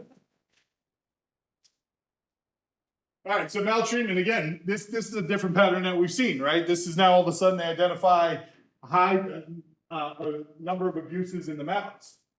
The one thing I will criticize Dr. Maroney for is blues and greens are usually happy things, right? And we're talking about parental abuse. So you might want to use reds or browns or some color scheme in this because again, but we still see that relationship between light colors to dark colors as far as more, right? But this identifies patterns of what's going on in the mountains, that there's high numbers of abuse and neglect, right? Why is that occurring? And then you see randomly down here in Morehead City and the Outer Banks, and randomly down here in Wilmington, right? And then again, Robeson County and some of those poorer counties. So identifying these patterns and then doing that next step or passing it on to somebody that will do that next step is important, right? So as far as the question goes, what is geography, right? Depending on who you talk to, it means a number of different things. Again, I am a political geographer by nature. I will tell you, some of you guys have heard this before. I became a geographer because when I was at East Carolina, it did not require to take a math class. It did not require to take a language class in the 90s. I was good at identifying maps. It was the early stages of GIS. So I got into just understanding the spatial components of things. I get into the political side of things because I got a job in an elections office converting rural route addresses to 911 addresses. So back in the old days, I don't know how addresses are in with Nigeria, right? How do they list your address? Is it like America? No zip code or anything? So in the 90s, this is probably before your time. If you lived here, it was rural Route 1, site, blah, blah, blah, something, something, something, as opposed to what we know now, 102 Main Street, right? So the elections database had to convert all those rural routes addresses to whatever their 911 addresses were. And that was my job, to sit in front of a computer as an intern and convert all that stuff. Well, then I got into the political side of things and worked in elections offices for 20 years before I finished my PhD doing political stuff. That's how I got into it. When I say I'm a geographer, most people think of the first thing. Oh, you just memorize countries and capitals? Now, I'm pretty good at that because I do teach world regional geography, but I guarantee you, if you gave any other faculty member in this department a map quiz, they would fail more than you, and they're geographers, right? Different places in the world, obviously, that's a whole side of cultural stuff. Making maps gets to the GIS stuff, but the GIS stuff has now expanded to the spatial analysis, analyzing data, using that spatial data to do data analysis. But there's so many different elements of being a geographer or in a geography program that's not traditional. Most people think it's the first one. Countries and maps, and that's it, right? They don't even want to take a geography class. GIS, as we talked about already, right? It's this system that is used that can store, manipulate, input, create, analyze, and display any of this spatial data. And we use it every day. We mentioned already. This is Dr. Maroney tracking his runs, right? How many miles he did in whatever marathon he ran in, because he's nuts. This is not me running anywhere like that. Mine would be from here to here, and then we'd be done, right? But that's the idea, right? You can map all this stuff out. We've all tracked this stuff on our phone. You map out the traffic patterns going from one place to another, right? We use the maps to understand the best version going through. The remote sensing image, if you guys go on any database right now, whether it's Google Maps or a tax database, you can assess the tax value. And all this stuff is public, right? Historically, it wasn't the case. Historically, all that stuff was contained somewhere. It was probably on an actual paper map in an actual drawer that you had to pull out and find out where that property was to see what it looked like from above or the dimensions of it or anything like that. Now all this stuff is out there, right? You see things like this. Lines don't actually match up with the real world satellite imagery, right? Because again, scale and because of the way those maps were actually drawn. One of my second jobs as an intern when I was working on my master's was actually taking a GPS unit on a car, similar to Google, and mapping out the center line of brand new street construction so it could be inputted into a street database. But in Guilford County, it was the GIS's department to do that. So me and a couple other interns would sit in the car, we'd activate the GPS, and we'd just drive down new construction. And it would collect those points. And then we'd upload those points and add them to the street center line. Because that's how stuff's collected. Oftentimes now we do it remotely, just using satellite imagery, because the satellite imagery that somebody else collects is super good, right? Crime rates, again, we've talked about that. You can identify what it was on campus. We know where banks are located if you need to go find an ATM, right? All that stuff is inputted in GISs and give you a better understanding of the spatial distribution of these things. So once you guys have taken, two different classes pretty much in the department, you have vector GIS and you have raster GIS, right? Vector data are expressed as geometric entries, and they're used to model discrete data, and it's points, lines, and polygons. Specific location, a line like a street, excuse me, or a polygon like a tax parcel, right? Or like a property parcel. So points, lines, and polygons are the vector data. Again, those data are inputted in there, and you have tables that are associated with any of those factors. So if we click on, for instance, this map here, this was active and live. If we clicked on the street segment, because these are probably in different segments, it would give you whatever data was associated with that. I-85, this is the range segment X to Z. Right? If you click on the polygon, it has then the population of the polygon, whatever data was inputted into that polygon, and you can see over there. And then if there were points located on this map, just like Dr. Maroney showed you, you click on the point and it would give you the specifics of that point. That's all the data collection stuff that is then put into this GIS. And then queries and things could be run to do thematic displays of specific factors in those polygons, make those pretty colors and all that stuff, right? So again, kind of the data element, what you see, an example of that. Points are things like airports, wells, crimes, location, tornadoes, right? This idea of GIS and modeling phenomenon has been around forever, right? Anybody know what the first GIS use was historically? Not computerized. You guys are too young for that. So the way that people start to realize, hey, it's important to understand how things are spatially distributed. Forget about navigation, forget about exploration and colonization and all that stuff. If I'm not mistaken, it was a cholera outbreak in London in, I don't know what it was, 1800 and something. And a doctor, had nothing to do with being a geographer, decided he wanted to figure out which wells were contaminated, right? So he got all the cholera outbreaks from different people, all the patients around the city, right? Then he started to map out which wells they got their water from in the city and realized, hey, here's all the outbreaks, here's the wells they're getting water from. Those are probably the wells that have the contaminated water in them, right? And again, that was a doctor just using that spatial data to assess a problem, because you start to realize that there's correlations with that stuff. And we know that, right? We know COVID was a prime example. If we pulled up a COVID map, we could see the spread of the disease around the world, right? We know that, I read an article that in New York City, however many people were infected in New York after the spread of COVID, I want to say initially in the first week, it was something like 100,000 people, right? Just use that number. And it was all traced back to one dude, right? One dude that was in a business in Europe, was on one of the last flights to come over here, didn't have any symptoms, but had COVID. He talked to these people talked to those people, and all of a sudden, like the 100,000 contaminants of COVID in New York City within week one was all tracked to this one dude, and they tracked his transportation. Most of the outbreak of COVID in this area, they relate back to like 12 Duke professors that were overseas that came back and had COVID and were spread to different places, right? So it's crazy how you can map this stuff out, right? So the points, again, used to that discrete data that's located somewhere.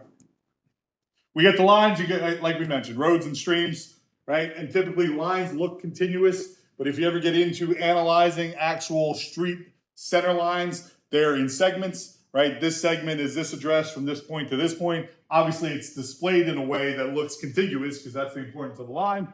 But we also know that those things sometimes don't match up exactly. Like I was saying, one of my first jobs was mapping out the street center lines, right? We know that streams change paths. So if you overlay some of that data onto a satellite imagery, it might not match up exactly.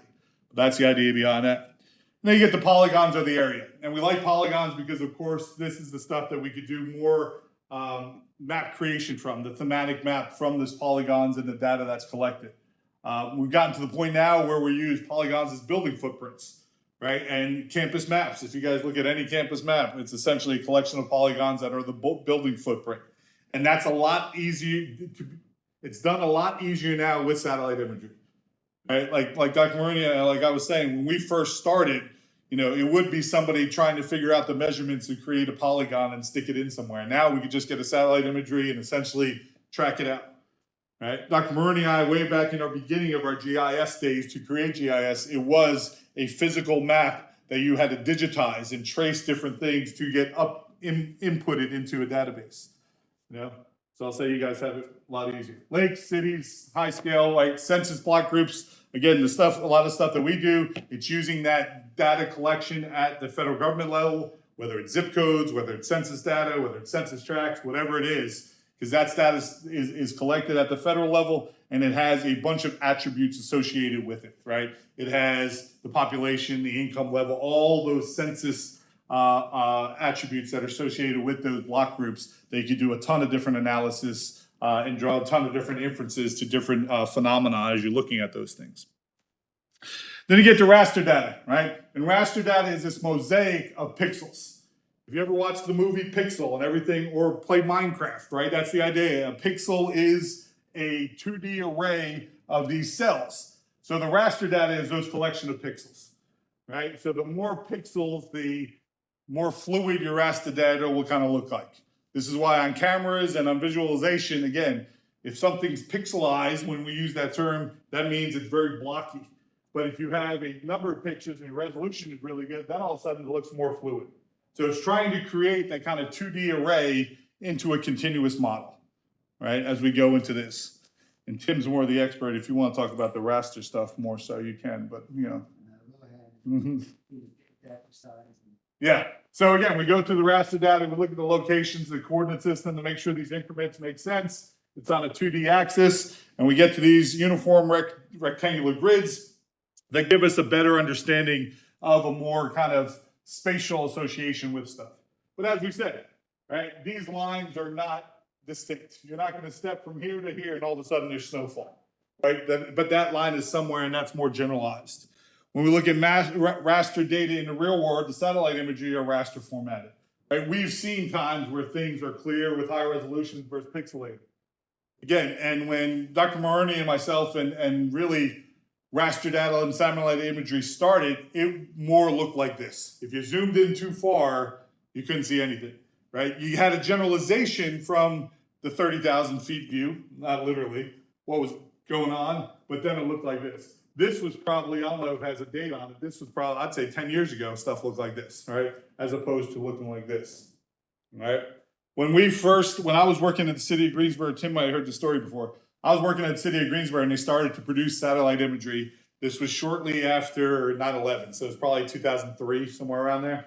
And there was a guy at the city that was insistent on blacking out airports on the satellite imagery for terrorist purposes. Well, of course, if you saw a big mosaic of a satellite imagery and a big black square right here, it's a pretty good target sign, right?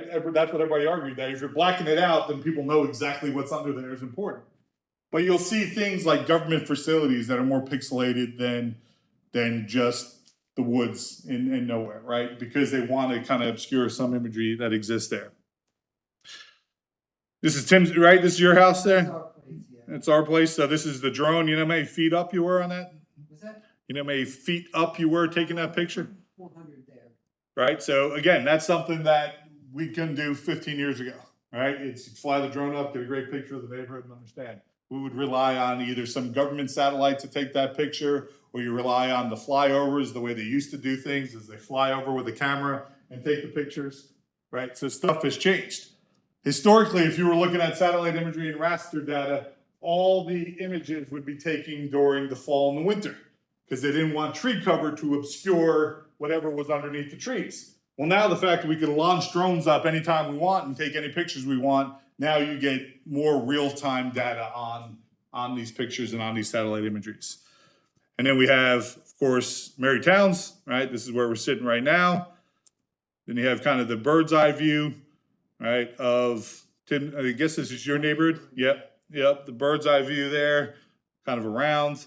And you can collect all kinds of data and understand kinds of things like that, right? These are all perspectives that we didn't have for years and years and years and years. So again, we went through all the GIS data stuff. You guys have all taken GIS classes before. I don't know what's to the end of this, or do you want to just jump into the Yeah, these are just some examples here Yeah. for students, like hospitals, the health sciences again? And as we said, there was a whole element of map creation. Kathy, that was her name. And I was telling the story, Tim, when we were doing the food data, and Kathy was so obsessed with the color schemes and the way things were displayed and all that stuff, because her brain couldn't process the data the same way that we wanted it processed, right? EOG scores, right? So you get to map out EOG scores. If you're a parent or becoming a parent, you're concerned about where your kid's going to go to school. You know, EOG scores may be important to you. EOG scores versus attendance, get into this kind of statistical analysis of, does one thing lead to another thing? I think your brother did this, didn't he start this stuff? Yeah, bear sightings, yeah. Bear sightings in New Jersey. Again, my intro class is a prime example that you can map out anything that you want, right? Because it's all going to have a spatial component to it. And part of this class is figuring out those creative ways to use the tools that Dr. Maroney went through at the beginning of the class, all those different elements that are out there to map some phenomena or do some project of some phenomena. Because that's the stuff that we get excited about. Last summer was a prime example. We had one student that was a fine student, good kid, but all of a sudden he got into the drone stuff and he took off, right? Got into DOT research and really has done really well after he found his little niche in this class doing different things. So I think as Dr. Maroney mentioned, that the purpose of this class is really to get you guys to figure out where you want to fit in with the technologies and what you guys kind of want to do with that there. So questions about any of that stuff? Here's some raster imagery, right? Some volcano mapping on there. Tornadoes and buffer data on there. Again, you can map out anything and everything in the world. All right, sample collection on the Ohio River.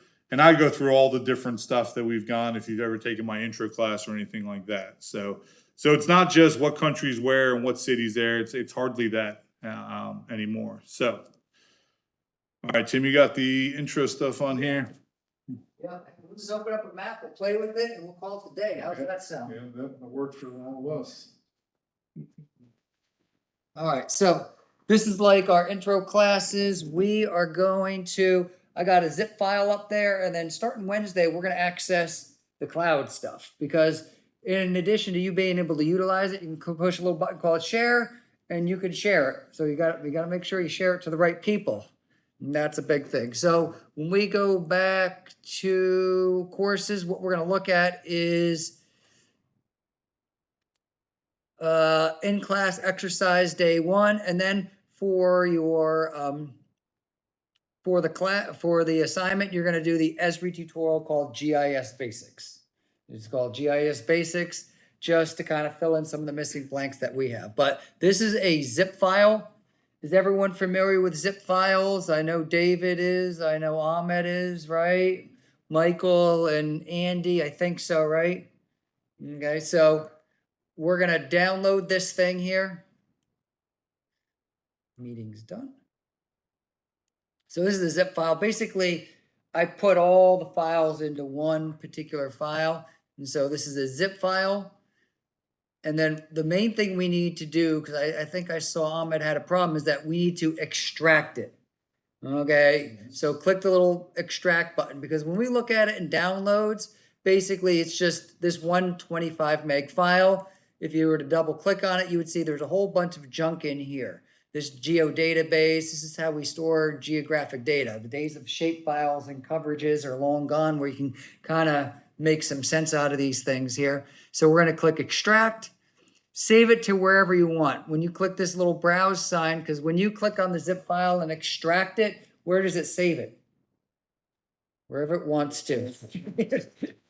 Well, you know, remember, computers are stupid. They're going to do whatever you tell it to do. So if you just click next, you better refer back to the next. And so I'm just going to save it here for now in my downloads. But data management is a really big and real thing here. People love the cloud, but I'm not in love with it as everyone else, because, you know, some computer goes awry somewhere and you can't access it. You sign in wrong, or I accidentally delete you as a user, and you have access to nothing here. And so data management to me is kind of important. You know, the days of people used to like walk into the computer. What was that guy on? What was his? In our program, he'd walk in with the computer. I can't find Stephanie. Oh, yeah, Stephanie was. Yeah. I can't find anything. I was like, I don't know where it is. You If know. it's automatically go to downloads, it could be in some obscure folder. Yeah, some obscure folder. So make sure you save it in a location where Make you. sure you know your location Yeah. too. Some of us get a little complicated with naming stuff creatively and then forget what we named it in some folder. Yeah. And I guarantee you, if you look at Dr. Maroney's folder organization system versus mine, it probably looks different because our brains are different. But again, understand where stuff is. There's Yep. always times where I gotta use a little search bar because I know it's saved it somewhere, but I must have been not thinking that then. Yeah, I just have all my classes, Geog 4950, this here. And then, so I like to save everything here, but you know, I go to my downloads, it's sitting here. I'm not going to click on this one. I'm going to click on the extracted one. And then we have the APRX file. That's going to open it up in ArcGIS Pro. So you need to have ArcGIS Pro installed on it. And if you're opening it up for the first time, and those of you joining us kind of virtually or are going to look at this later, this is where you need to be able to sign into the software. You sign in once, you're signed in for good. So make sure you're able to sign into the software. So when you sign into it, it should have something like this. Now for me, it says I'm not signed in. So I can click the little button. I'll click sign in, and I'll just sign in using my NCCU username and password. I can click on my organization's URL, or I can use my secret, not secret one, but it's just not connected to NCCU. And we're dating ourselves. They don't know what double secret probation. Oh my gosh. You don't know what that's from, do you? Figured you guys wouldn't know what that's from. Double secret probation. Oh, was it Animal House, right? Yeah. Yeah, my mom and dad didn't let me watch that when it came out. All I heard about Animal House was that was my dad's fraternity when he was in college. Oh, That's all I heard is if you watch that movie, they were that fraternity. He oh. went to Christian school. He went to Come on, Abby? Yeah, Okay. Catholic school. But the Teague brothers apparently were just like the Delta Sig. Is that what they were? Yeah, I think so, yeah. All right, so when we open it up, this is what we've got here. I want to make sure everyone's got it open there.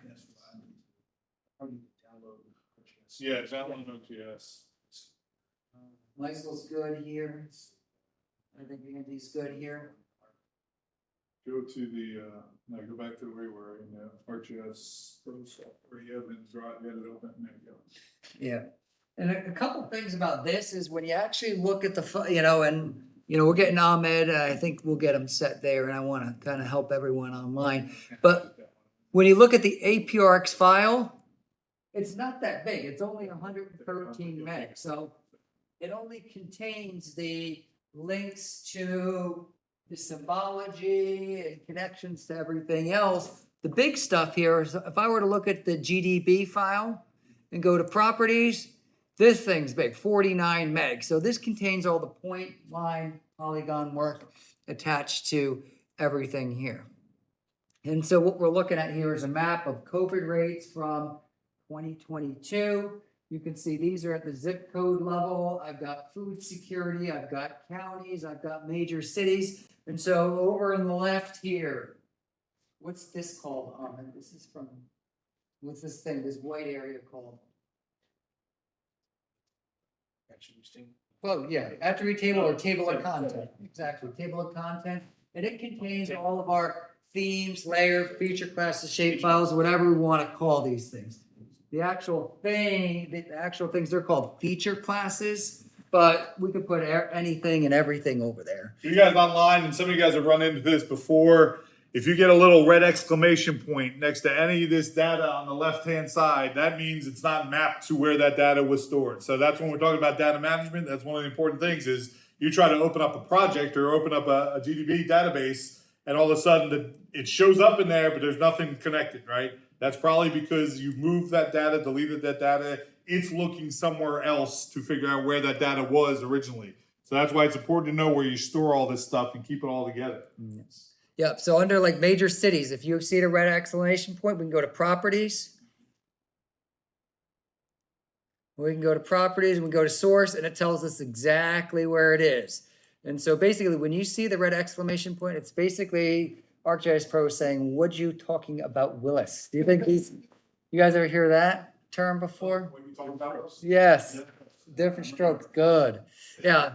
And so basically you can go and change the source right here to say, hey, I'm not looking here, I'm not looking under downloads, because basically you moved that project somewhere else and say, hey, I don't have the database attached to this.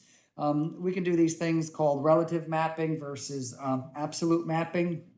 That's something that old ArcGIS Pro had before, but we can go and set that data source to say, hey, these map project and the database are in two different places. And I do that from time to time where that I reference a different database. So, hey, I got to go to my external hard drive and reference it. And those are some of the challenges that you have. Now, if we're working with services, these are going to be dedicated URLs sitting right there. And so if I were to put this on the web, dedicated URLs sitting here as individual data sources, but I might have changed the capabilities of it so that you can't query it, you can't export it, you can't download it, you can't do any of this other stuff to it. Or on the other hand, if I let you do anything to it and Michael comes in and screws it up, then guess what? Oh, with messed up data. Oh, I had a student do that one time. Oh, I don't even want to talk about it. Oh man, I was so mad about that. Okay. And so some of the administrative things that we see right here, this has got the properties. I'm a big right mouse click person, meaning when in doubt, right mouse click, we're going to get something called the context menu that pops up. And so we can see metadata about this. So this is metadata.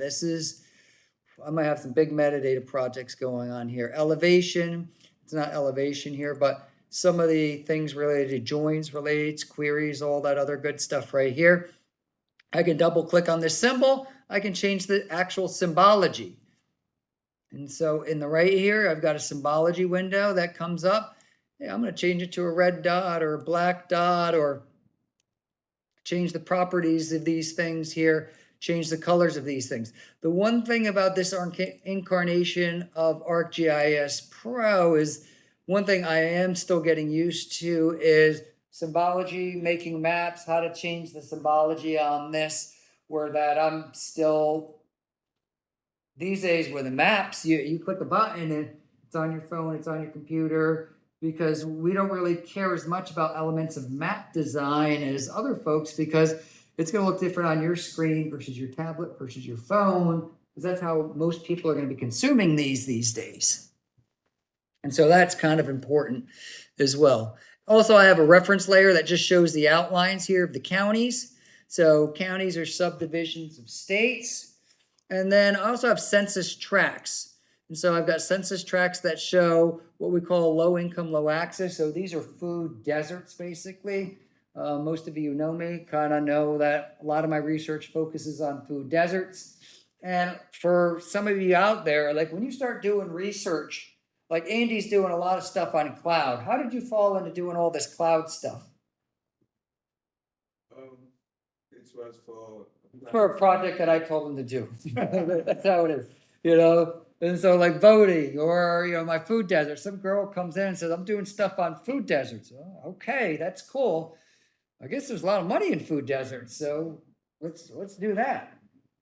And so a lot of times, be open to, I want to, I don't want to, or all these other things, especially COVID seems to be off the table right now with funding, but it's opened up a real big opportunities with health disparities. How do marginalized, low income, underrepresented communities suffer from the brunt of health disparities, whether these days not necessarily COVID, but things like low birth rate, infant mortality, maternal mortality. These are some of the things that we're doing with Duke as well. Food deserts as well. I bet you if we were to look at these food deserts right here and look at the average income related to these, I bet you they're going to be lower than the rest of the state.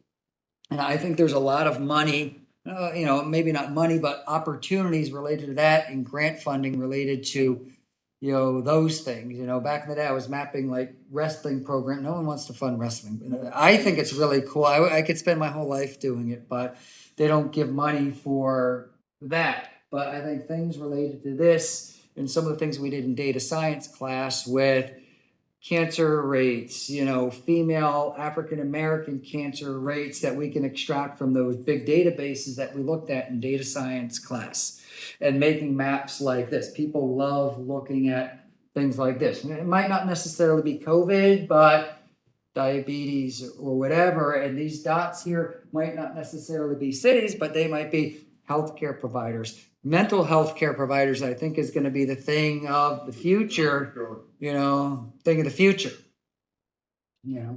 Healthcare, mental health care, disproportionate health care, access to health care, all the things with food deserts, and substituting the word supermarket with healthcare provider or mental health care provider or community market, or any of these other things here. And so when you start kind of thinking about research or doing research, those are some of the things we're doing. And what we're doing directly with Andy is water quality education in Eastern North Carolina. So who has access? How do we give people access to the resources? All right.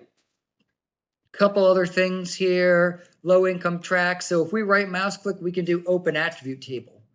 And so if we do right mouse click open attribute table, this is the data sitting there from the, this is the food access atlas or something like that. Yeah. Food access atlas. So it's got POP 2010, POP 2013, all of what we call SF1 data. And so related to age, race, housing status, Income, yeah. yeah, income, everything here. And then we can start to see low income, low access, percentage of group quarters, number of group quarters, low income tracks. So all information derived from that, because I don't care if 723 people live in a census tract or low income. I don't care, or I care, but I don't care because what percentage of people is that? You know, if 723 people out of 10,000, that's only 7.23%. If it's 723 out of 1,000 people, that's 72.3%. And so I care more about those. And so this data set went and derived all of these extra metrics from this. So low income, low access, the number of people, low income, low access. It stores some stuff as Booleans, Asian, AIAN, Asian, Alaskan, Inuit, Asian, Native, something. And so it breaks it down by race and ethnicity as well, Hispanic, non-Hispanic. Because you notice on forms, it'll ask you, what is your race? And then what is your ethnicity? Where a lot of people think, well, I'm Hispanic, but you could have, you know, Black Hispanic, white Hispanic, where you see the kind of the large margin of those across maybe like a country like Cuba or something like that. American Native. Yeah, something funky like that. Not really. Is your computer doesn't like you? That's all. Second. Go back. The one above that.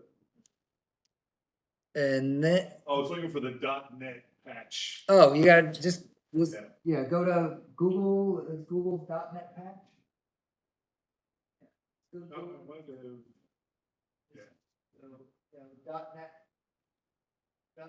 download .net 6.0.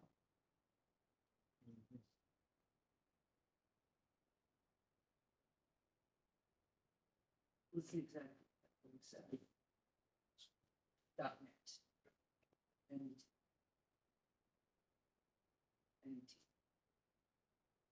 should be on Windows. Yeah, I'm gonna go make sure I'm registered. Yeah. Get him.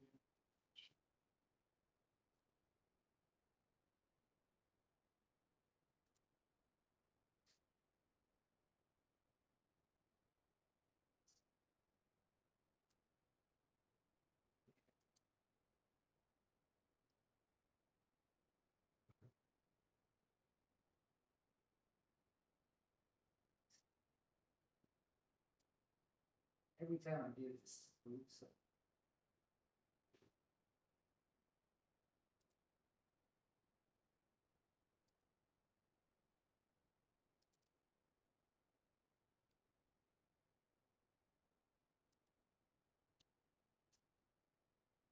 And the last thing I have at the bottom is COVID rates. This is collected at the zip code level.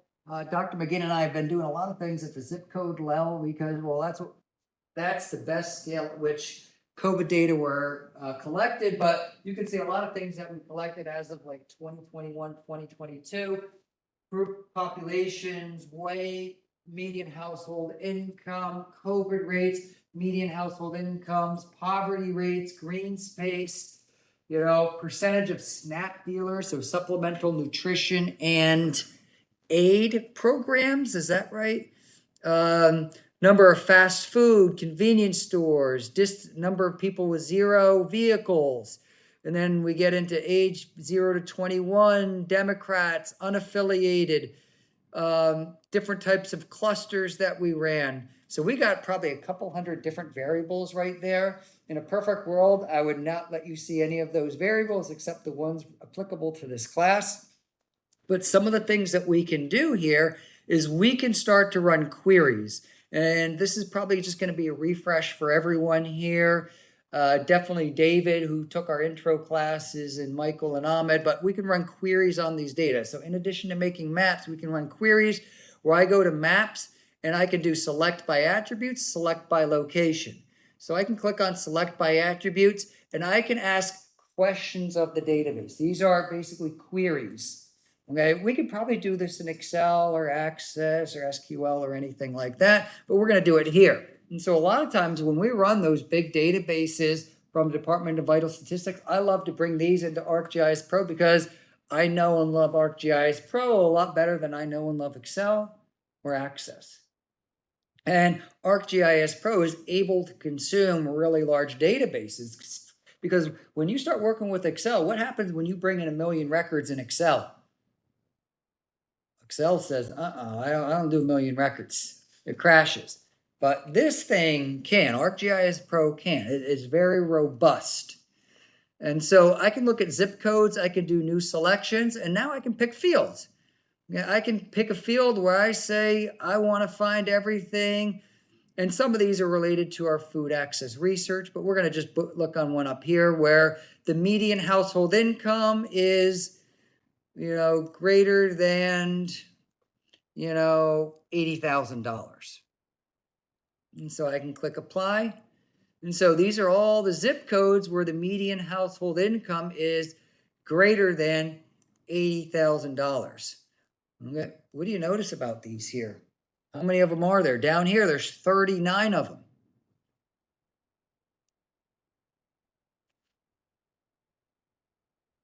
These kind of think of the high income areas that you think of here. Yeah. What is this? Fuquay-Varina, These are major metro areas. Mount Holly. These are suburbs of major metro areas here. Northwest Greensboro. Land-wise, I'm sorry, they're low density areas. Yeah, low density subdivisions. Clemens, Louisville here, and then you can get out to Union County right here. We can look at, less than or equal to, and a lot of times we do these when we do things like BIM, business intelligence mapping. You're building a McDonald's. Well, who are you going to cater it to? Age, race, number of, average family size. You're not going to cater it to all the old people live. I feel like going back to your project, potentially what you see, I'm sure developers or companies will look at this data. Yeah. That I have here and say, well, my grocery store can, and just by the population, like, okay, this people can, this area can use our market. Yes. Now, when we're looking at more than $80,000 or 70, what are we going to put there? Are we going to be putting an Aldi's or Fresh Market? Probably putting the Fresh Market there, putting the Fresh Market. So these things are utilized for a lot of different purposes. Median household income. We can say it's greater than this. We can say, it's, less than 80,000, while the median household income is, greater than $50,000. So we can look for things that satisfy a certain range here. So now these are all the incomes between $50,000 and $80,000. So your middle income or whatever we're looking at along the coast right here, looking at the coast right here. And we're in particular here, we're just looking at income. So this satisfies both of these. I can click on this little button called SQL, and this is the structured query language that interacts with databases right here. And so previous versions of ArcGIS Pro or ArcGIS, or it was called ArcMap, you actually had to go and type in this command, and if it didn't like you, it wouldn't run. It wouldn't run. And so a lot of times, we would type in these commands and we would try to run it, and it would just give you the, what you talking about, Willis, thing here again, meaning, hey, median household income's great, less than 80,000 and greater than 50,000. And the SQL is going to say, well, what's greater than 50,000? Age, income, what? I don't know what. And so these days we have a lot more flexibility with what we can do. Let's just remove it and go back to the query generator, so we can use these drop downs and these GUIs, graphic user interfaces, to generate SQL statements that are going to interact with the database. You know, and SQL is an extremely powerful language. I used to program it in something called ASP, Active Server Pages, which kind of moved over to ASP.NET, but that was in another lifetime. All right, other thing that we can do here is we can select by location. We got a project back there behind Andy where we had a student that was looking at the one with the yellow maps there, where he was looking at the relationship between COVID rates and proximity to chicken processing plants. Now, what's proximity? Near. How do we measure? What's the definition of near? If I say something's near a chicken processing plant, what's Michael? How far is that for you? The distance it is to the location. Yeah. If I say I live near you, how far is near? Let's say drive time 5 minutes. 5 minutes. How about you, Andy? What do you say? I'd say about 5 minutes, but it's relative. It's relative, yeah. He said 20 miles. This guy who did this said 20 miles. Okay, well, we did. To him, it might still be near. What's that? To him. Yes, to him, near. And It does depend on the scale of what you. exactly. We were looking at statewide scale. So what we did was, hey, we want, and I think we did this in data science class where we said, hey, we want to look at the COVID rates versus everything near a city versus everything far away from the city. Were you here for that class or was that in geostats? I get all these classes mixed up. But so we've got our cities right here. These are our major cities. So I want to find everything near a city versus everything far away from a city. And we talk a little bit hypothesis testing and then we'll kind of be done. And so I want to select by location because if you were to look at the zip codes, we don't have anything that says near city or far away from the city. We don't. We don't have anything that says near city versus far away from city. Okay, it says if it's urban or rural. What's the definition of rural? Low population, low income. Okay, and data science, someone said it was in the boonies. Me, how do we say boonies? It's got to have a certain density. And those of you who know Chima, we wrote a paper when he came in on what are the different definitions of rural. We just people argue about those. Because so when I say something's rural, according to this definition versus this organization versus another organization. So you can see all the different types of potential for research, or we sometimes call them rabbit holes that we can go down related to rabbit holes that we can go down. Like people spend their lives figuring out what's the definition of rural. You can make your entire existence just like me with food deserts. Like I'll never get to the bottom of food deserts. We'll never get to the bottom of food deserts because there's so much there. And I don't sound like my parents or anything. So, all right. So we're going to do select by location. We're going to find what? We're going to find census tracts, or in this case, we're going to find zip codes that are within a distance of cities. So when we say something is urban versus rural, how far from a city is urban versus rural?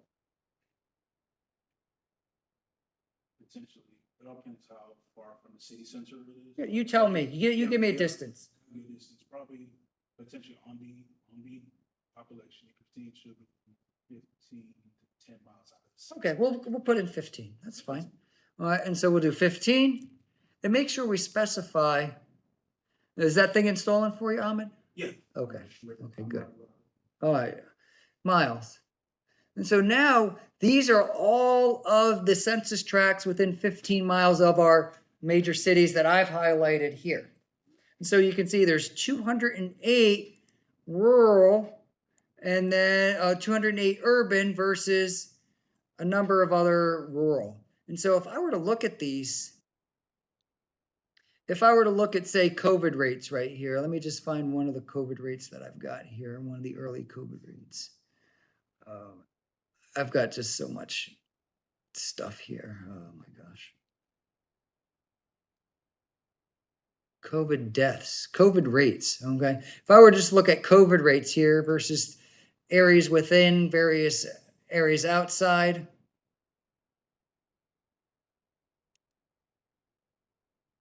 Right here, you can see I've got a COVID rate of, for my data set here, I've got within my selection, it's got an average COVID rate of 167 versus 176. What does that tell you?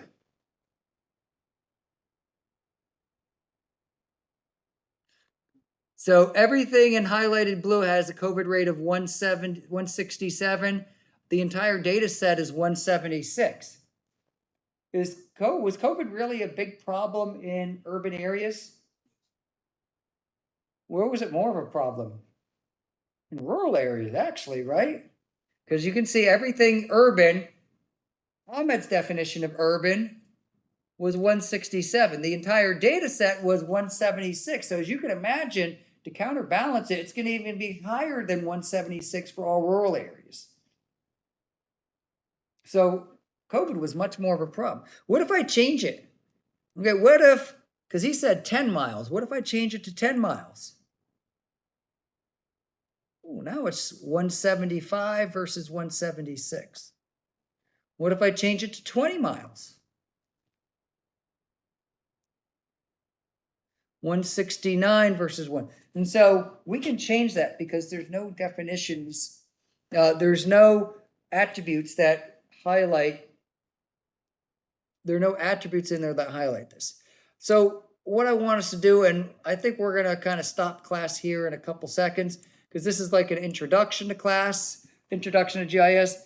Take the opportunity to kind of go through, play with the attribute tables, selections. I'm big into selections. I'm not as big. And tomorrow we're going to go through and actually make high quality maps because I can click right here under share and I can pop this thing straight to a web map as long as I've got the right properties. As long as I'm signed in as the right person, I can pop this thing to a web map so that you can download it, view it, turn it into a web map, anything else. So there's a lot of potential here, but what our charge for this today is going to be to go through and do the GIS basics tutorial. So we're going to go to the training.esri.com and take the GIS basics. And so once again, training.esri.com, you just sign into it using your NCCU username and password. And you can access all of this training here. So you can see I'm signed in right here. I'm not signed in, but you can sign it and you can take all this training. I would suggest everyone kind of go take advantage of this training. A lot of times when you go to a job application, you probably might not have all the skills related to it. So sign in and take some of these classes here. You know, go to catalog, course catalog, and you can type in the word GIS basics. And what you're going to do is you're just going to take this class called GIS basics right here. You can see I already started it right here. So you're going to take this class. If you already took it for another class, just post the little thing up there and do it or retake it or whatever. But we have some things here like getting started in GIS, GIS fundamentals, everything else right here. Okay, but whenever you have any questions, you know, if you have something like network analyst, you know, and it says we need network analyst skills, it's got web courses up here for you to take those. So if you're not good at those or you want to kind of get up on those, at the end of the class, it's going to give you a certificate. The one thing that we ask is that you have your name on the certificate instead of like GIS student 1, GIS student 2, which are some general logins that we've created in the past for these. Or definitely don't web doctor it and like take Ahmed's certificate and like paste your name on top of it. Because I know Dr. McGinn just dealt with something like that this this last couple of weeks. That's the truth. A horrible photoshopping job of an upload of a online map quiz. So don't do that. Don't do that. It's just, you know, a lot of times people put more effort into getting around doing the work than just doing the work. You know, Dr. McGinn are dealing with someone else who is putting in a lot of work to show how wrong we are instead of having just done the work, you know, so that's about it. Big thing is take advantage of the training, you know, because only time I'm going to get rid of your training is when I see that you don't log in after 2 or 3 years. So log in, take advantage of it. We've got thousands of credits, millions of credits, thousands of logins available to you through our site license. So please take advantage of this. You know, you can see I'm always going through and doing training. Me personally, I don't like to read stuff. So I like to go through and do the exercises, and then I'll learn the terms later or just make up my own. Okay, so first exercise, GIS basics. Tomorrow we're going to work on downloading some cool data from Google, you know, Google Drive, and work with the idea of geopotential data. And that's going to be my thing. Don't trademark it. That's my thing. Okay, you know, for future future research or whatever. But how do you turn all the data sitting out there into neat GIS data? Because I'll talk about some neat geopotential data here real quick. I like to run. I go running. I've got a new running buddy that I met. So we go running. But I can click on all my little courses right here. Me and Phil. Oh, that was him the other day. But here's my morning run from the other day up at the Greenway. But I can go up to the bottom here. And there's a special little place that I can go download this file, bring this straight into ArcGIS Pro. You know, just with this thing right here, this little thing here. So you know, if you have geo enabled watches, you can bring it in here where you look at, you know, heart rates. And so all the biometric information collected with it, as long as the geospatial information collected with it. And so I got a little GPS here on my watch that's sampled probably every 10 seconds. It's got really high precision, but this is some of the geopotential data that we can look at. This is my morning run on Saturday. I'm getting slower in my old age here, but here's my run. You know, now who wants to look at this? I don't, but ArcGIS Pro knows what to do with this. ArcGIS Pro knows exactly what to do with this. And so all the points that I collected here, and so this is just in some type of XML, you know, XML tagged format that is understood. And so this is what we talk about by geopotential. A lot of times it's tables, you know, X, Y, addresses, all the stuff that we download from the Durham Crime website. You got so much data at the tip of your fingers here that we can utilize. All right, you can tell I get excited about this stuff. Dr. McGinn gets excited about the potential for you to be kind of the next generation of GIS professionals. And so we'll let you kind of go off and do that now until tomorrow at 9. Email us if you got any questions about anything between now and tonight. That includes any of you folks that are going to watch this after the fact. So do not wait. It's only a 2-week class. You get behind or can't download the software now, it's going to be a problem. So let us know. I've got a quick question. Sure. So yes, I'm going to go attend this conference, and so I'll try to do the Esri tutorial tonight. And then I've got the GIS project loaded. Is there a specific exercise we're supposed to do in the GIS as well? Nope, I just wanted us to play with it. You took 34, 35, so if you didn't take any GIS classes this spring, maybe just go reacquaint yourself with, you know, select by attributes, opening the attribute table. Tomorrow we'll work on making maps and adding colors and things to it, but just kind of reacquaint yourself to the desktop software. Okay, yeah, just doing what we did in class was helpful for me just now, Okay, since you know I good. didn't, All you right, know. good. All right, and just, you know, some of the things that I focus on, and the GIS basics class will focus on some other skills. It might work on templates, layers, things like that. I don't think are as important, but I think they cover those, so at least you know what to do with those. Playing with the symbology, I'm not a big symbology person these days. I go to the things that I know exist instead of me going through and changing them specifically. So go through and do those. Okay, great. All right, enjoy the conference. Have fun. Thanks. And I definitely get the what you're talking about Willis reference and the Animal House references. Oh, goody. Yay. Hey. All right, see you later. All right, thank you. All right, bye. I've also noticed still on the YouTube page, Yeah, we still have like courses and everything. Like I haven't took days, but they're